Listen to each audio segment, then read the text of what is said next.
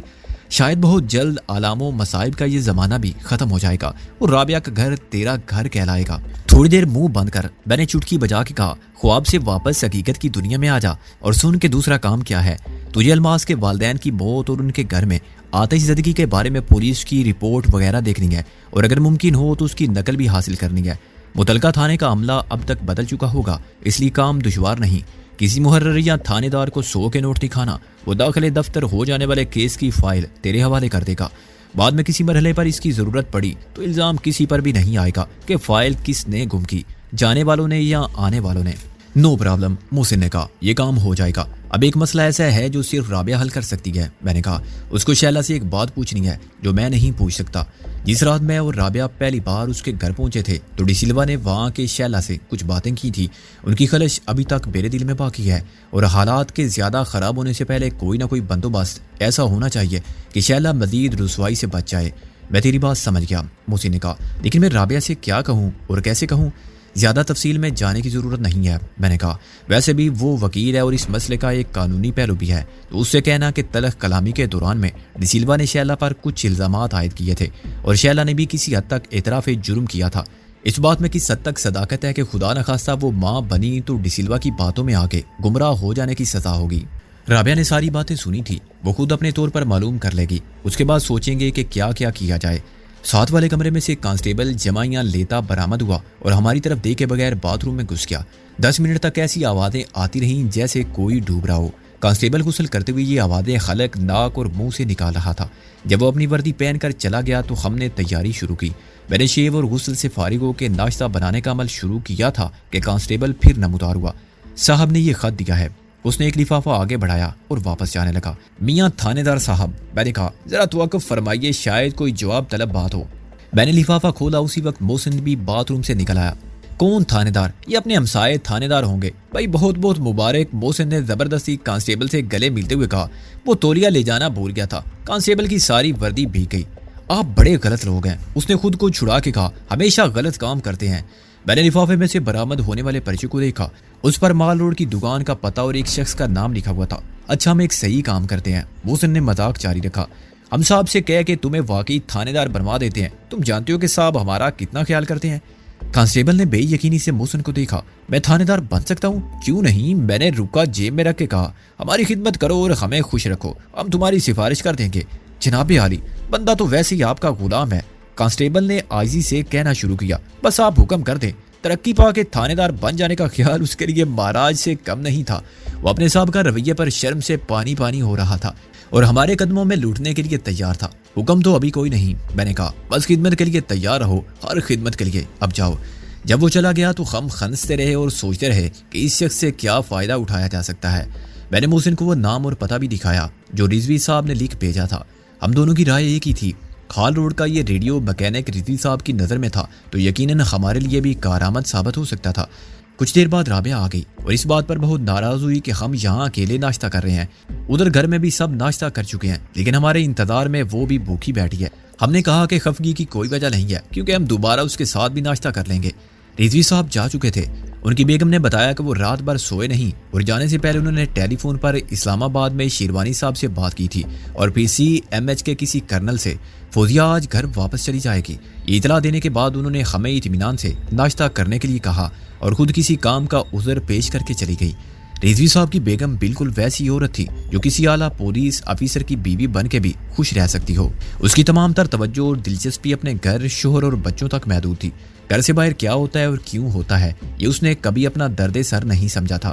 یہ ناممکن تھا کہ اس کو ہمارے معاملات کی خبر ہی نہ ہو، لیکن اس کے لیے ہم گھر کے فرد تھے یا مہمان تھے، چنانچہ وہ میزبانی کے فرائض سے سروکار رکھتی تھی۔ اس نے کبھی تجسس ظاہر نہیں کیا تھا اور ہماری پوری اسرار، مصروفیات اور معاملات کے متعلق کبھی کچھ نہیں کہا تھا۔ ہم پر کبھی بزرگی یا سرپرستی کا روب ڈال کر ہمیں شرمندہ کرنے کی اور رائے راست پر لانے کی کوشش نہیں کی تھی۔ اس بے نیازی میں بے رخی کا دخل بالکل نہیں تھا۔ شائستگی اور اخلاق اس کے مزاج کا حصہ تھی اور اس کا مزاج تغیر سے ناآشنا تھا۔ ہم سنجیدگی سے دوبارہ ناشتہ کرنے کے موڈ میں نہیں تھے، لیکن رابعہ نے کہا تمہاری سزا یہی ہے کہ پورا ناشتہ ختم کرو، خواہ بدہضمی ہو یا پیٹ پھٹے۔ بعد میں محسن نے دوسرے کمرے سے اپنے گھر فون کیا اور شیروانی صاحب سے بات کرتا رہا۔ اس وقفے میں نے رابعہ سے مکان کی خریداری کے مسئلے پر بات کی۔ اس نے کہا کہ مرضی کا کیا سوال ہے، اسے میری پسند اور میرے فیصلے پر اعتبار ہے، بس میں جیسا چاہوں کروں۔ پھر محسن آ گیا اور بیٹھ ٹیلی فون کرنے کے بہانے چلا گیا، لیکن میں نے کسی کو فون نہیں کیا۔ مجھ میں فوزیہ سے اس کی خیریت معلوم کرنے کا حوصلہ نہیں تھا۔ اس کی ماں سے بات کرتا تو گالیاں اور کوسنے سنتا اور شیروانی صاحب سے کہتا تو کیا کہتا۔ میں دروازے سے لگ کر محسن اور رابعہ کی گفتگو سننے لگا۔ بات یہ نہیں ہے رابعہ، محسن کہہ رہا تھا کہ سکندر تمہیں ساتھ رکھنا نہیں چاہتا۔ اسے فوزیہ کی حماقت یا رضوی صاحب کی بات سے دکھ ضرور ہوا ہے، لیکن تمہارے لیے اس کے جذبات میں فرق نہیں پڑا ہے۔ ایک بات کہوں محسن، برا مت ماننا، رابعہ نے کہا۔ تم جیسا بھائی اور تم جیسا دوست میں نے آج تک نہیں دیکھا۔ سارے حالات سے باخبر ہونے کے باوجود تم دونوں رشتوں کو نبھا رہے ہو۔ انگریز کہتے ہیں کہ دو کشتیوں کا مسافر ڈوب جاتا ہے۔ تمہیں احساس نہیں ہوتا کہ تم انصاف نہیں جبر کر رہے ہو؟ محسن کچھ دیر خاموش رہا، پھر اس نے کہا نہیں رابعہ، جبر کا احساس مجھے اس لیے نہیں ہوتا کہ میں زندگی کے تقاضوں کو جذباتی مسائل نہیں بناتا۔ آدمی کی پسند اور ناپسند کا معیار عمر کے جذبات کے ساتھ ساتھ بدلتا ہے، کیونکہ اس کی شخصیت بدلتی ہے۔ سکندر بخت کو جتنے قریب سے میں نے دیکھا ہے کسی اور نے نہیں دیکھا ہے، اس کے باپ نے بھی نہیں، جس نے سکندر کو ہمیشہ دور رکھا۔ اور یہی دعویٰ میں اپنی بہن کے بارے میں کروں تو غلط نہیں ہوگا۔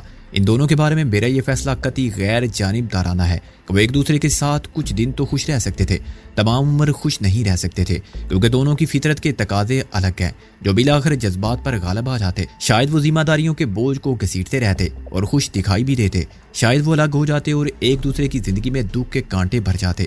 اب جو ہوا ٹھیک ہی ہوا۔ آج کا چھوٹا سا صدمہ ایک عمر کے روگ سے بہت بہتر ہے۔ دروازے کے پیچھے میں منجمد کھڑا تھا۔ محسن جھوٹ بول رہا تھا یا سچ؟ اگر وہ فریب دے رہا تھا تو کسے؟ دروازے کے پیچھے میں منجمد کھڑا تھا۔ محسن جھوٹ بول رہا تھا یا سچ؟ اگر وہ فریب دے رہا تھا تو کسے؟ رابعہ کو یا اپنے آپ کو؟ ہر صورت میں محسن اپنے آپ پر جبر کر رہا تھا اور سب کو خوش رکھنے کے لیے خود کو قربان کر رہا تھا۔ اصل بات یہ ہے کہ تمہیں ایک اور کام کرنا ہے۔ تمہیں آج شیلا کے پاس جانا ہے۔ وہاں پہلے تو تم اسے اور اس کی ماں کو یہ بتاؤ گی کہ اب وہ ہمارے ساتھ رہیں گی۔ ابھی یہ معلوم نہیں کہ کہاں، لیکن آج کل میں کوئی بندوبست ہو جائے گا۔ ان کا جو سامان پرانے گھر میں ہے وہ بعد میں کسی طرح نکال دیا جائے گا۔ شیلا مان گئی تو اس کی ماں کیسے نہیں مانے گی؟ وہ اس کی حقیقی ماں تو ہے نہیں۔ پھر تم ماسی کو رضامند کرو گی، لیکن اس سے زیادہ اہم کام جو تمہیں کرنا ہے وہ کچھ اور ہے۔ یعنی تمہیں شیلا سے اکیلے میں رازداری کے ساتھ بات کرنی ہے، اس کے اور ڈسلوا کے تعلقات کی نوعیت کے بارے میں۔ وہ تو تم بھی جانتے ہو، رابعہ نے کہا۔ میں اس موضوع پر کیا بات کروں؟ نہیں، وہ باتیں میں نے نہیں سنی جو تم نے سنی تھی، محسن بولا۔ اس رات سکندر بخت تمہارے ساتھ تھا نا، جب دونوں شیلا کے گھر گئے تھے تم؟ پھر وہاں ڈسلوا آ گیا اور کچھ گرما گرمی بھی ہوئی تھی۔ ڈسلوا نے اور شیلا نے ایک دوسرے کو بورد الزام قرار دیا تھا۔ تم جانتی ہو کہ الزام کیا تھے، اور اب تمہیں شیلا سے پوچھنا ہے کہ معاملات کس حد تک آگے بڑھ چکے تھے۔ میں معلوم کر لوں گی، رابعہ نے کہا، اور اسی وقت میں اندر آ گیا۔ رابعہ کو صدر بازار میں ماسی کے گھر ڈراپ کر کے میں نے شام 5 بجے تک لوٹ آنے کا وعدہ کیا اور محسن کے ساتھ روانہ ہو گیا۔ اسے پولیس اسٹیشن کے قریب اتار کے میں روانہ ہونے لگا تو محسن نے ادھر ادھر دیکھ کے جیب سے ریوالور نکالا اور مجھے تھما دیا۔ اسے اپنے پاس رکھ، حالات زیادہ خطرناک ہوتے جا رہے ہیں، وہ بولا۔ ویسے بھی میرا ناجائز اسلحہ دے کر پولیس اسٹیشن میں داخل ہونا ٹھیک نہیں ہے۔ میں نے ریوالور کو احتیاط سے چھپایا اور ہال روڈ کی طرف چل پڑا۔